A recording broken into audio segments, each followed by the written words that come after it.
What's good, everybody? It's your brother Mad Black, the most dangerous and the most toxic black man on the internet, and I am black up in your face again with some more pro-black commentary.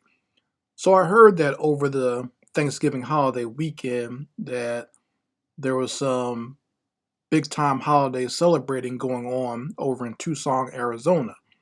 I heard that there was some white meat being carved up in Tucson, Arizona for the Thanksgiving weekend. And when I say white meat, I'm not talking about turkey. I'm talking about the other white meat. That good old pig, that good old pork was being carved up in Tucson. And it happened at the Federal Corrections Institution in Tucson, Arizona. And it happened to Derek Chauvin. He's the pig I'm talking about that got carved up in the correctional institution. So it's been reported that Derek Chauvin, one of the officers who murdered George Floyd, he was the one that was directly responsible. He's the one that had the knee on George Floyd's neck that we watched in that video. We watched his life drain out of his body and watched him struggle for air as Derek Chauvin just callously and maliciously had his knee on the man's neck and killed him.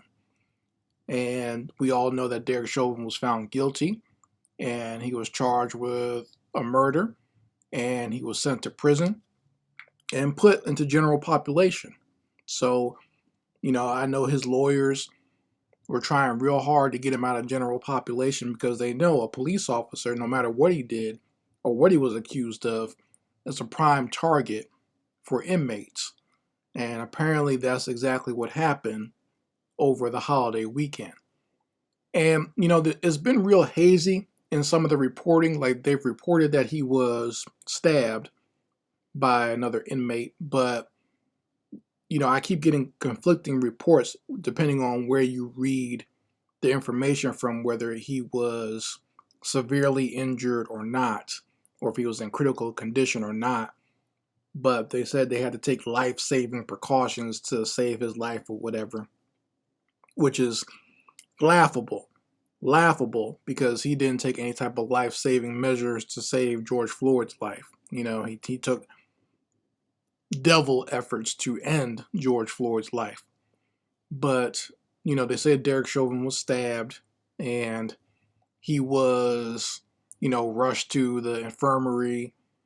And apparently, they said this is not the first time this has happened, but this is like apparently in a lot of these federal prisons, there have been lots of lapses when it comes to security. I mean, that seems kind of like a no duh type situation. Like, that's like saying the sky is blue. Of course, there's going to be lapses in security and there's going to be attacks. It's prison, right? What else is supposed to happen in prison? You literally have a place that houses all of the degenerates that this country tries to send away. And, what else are you going to get but violent crime, right? That's the whole purpose of the prison, isn't it? To send these degenerates all into one spot. So, of course, there's going to be violence and reprisals and everything else that goes on in that type of twisted environment. But, in the way that they're reporting this, they're making it sound as if this is some abnormal type behavior for a prison. Like, they literally said that Derek Chauvin should be able to do his time in this prison without any type of fear of getting harmed. And I'm like, really? Like now all of a sudden they're concerned about the violence that takes place in these prisons. People get stabbed every day, B. Just like my man said in Paid in Full. People get killed every day. People get shot every day. Matter of fact, that actually did happen in one of those federal prisons. Someone actually snuck a gun in there and shot somebody. The person survived, but it happens, right? People get beat up. People get stabbed. People get sexually assaulted. You know what I'm saying? And not just by the other inmates, by the guards too. Yeah. those guards are just as vicious as the prisoners in there. In fact, the guards form their own gangs. The guards literally have their own gangs where they have their own types of tattoos. They have their own codes where they smuggle narcotics in and out of these prisons, right? The federal government talked about that not too long ago, too.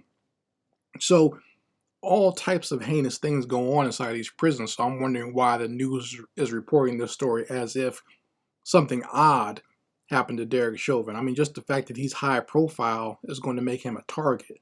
Just the fact that he's a police officer or a former police officer is going to make him a target. Okay? So, I don't know why everyone's acting shocked that he got booked in prison, right? Like, why are they acting shocked that something like this would happen, right? And, like I said, I've heard conflicting reports, whether it, how severe it was or if it even happened or not, or if they're just trying to put this story out there to try to get him some sort of leniency in his appeal. I'm not sure. But I will say this, if it did happen, good. I don't feel bad for him whatsoever because he willingly took the life of another person in a very malicious way. Like anyone who saw that video of what happened to George Floyd, that was extremely malicious. To like literally strangle the life out of someone like that. That's horrible. It wasn't like he just shot him. I mean, that's bad enough. But, you can almost excuse someone just kind of quickly pulling out a gun and firing and that person's life is ended because you never know how much damage a bullet's going to do. But standing on someone's throat until they die, that's horrible. That's medieval almost. That's like something that Derek Chauvin's ancestors would do when they came out of the caves. That's what they used to do to their wives and children, right? Squeeze the life out of them so that they can probably eat them or something later on, so they can save the meat for later, right? But these people, and the fact that there were so many people like supporting Derek Chauvin and cheering for him or making jokes about the death of George Floyd. Not just white people, by the way. They had a lot of coons out there who co-signed this. Candace Owens being one of the biggest ones, right?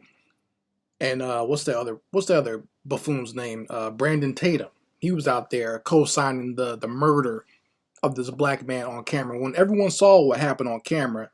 So this is why a lot of people like myself and others in the new black media said these cameras that's not going to mean anything when it comes to how these people try to justify these crimes. The only difference is now your death will be caught on camera, and they'll still make it a justification trying to say, well, you deserved it anyway, or you didn't see what happened at the beginning.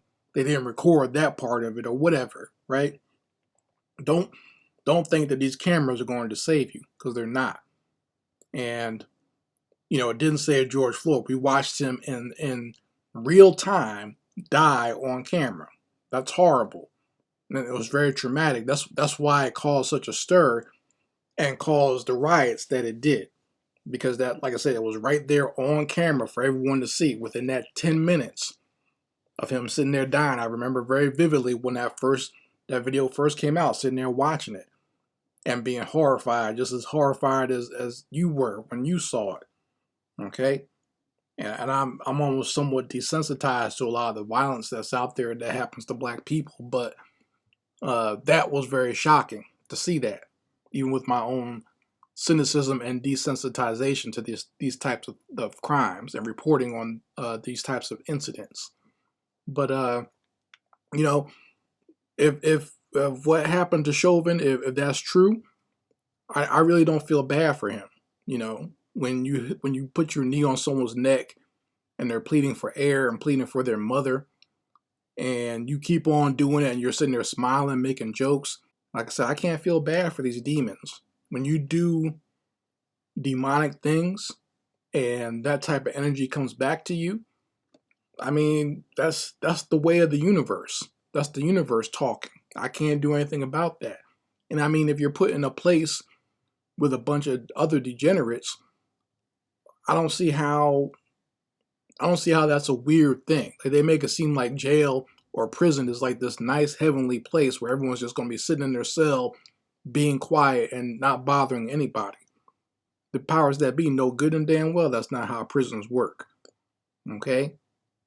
It's horrible. It's one of the worst places when it comes to human rights violations ever. These prisons, especially these federal prisons, they're worse than the state ones. You got different levels to these prisons, and they're all bad. They get worse and worse the higher up you go. They're disgusting, right? But, when they report on this story, they try to make it sound as if this was some sort of odd occurrence. It's not, okay? Once again, to quote Cameron from Paid in Full, people get stabbed every day. I'm paraphrasing a bit, but, it happens every day there. And they know this. But they're trying to get some sort of sympathy for this demon here, or sympathy for the devil, literally. I don't know who would want to have sympathy for him. Even the people that agree with what he did, I don't think they have sympathy for him either. They don't give a damn. To them, he accomplished his mission. He did what he was supposed to do. He killed a black person, so they're happy with just that. What happens to him after the fact is almost irrelevant to them. He accomplished his mission already. And they'll just go run to the next person to support them when they kill a black person. So, these people are scumbags themselves. So, you folks can let me know how you feel about it in the comments section. I very much like to hear your opinions on this pork carving. Anyway, this is Mad Black, and I will be back with my foot on a devil's back.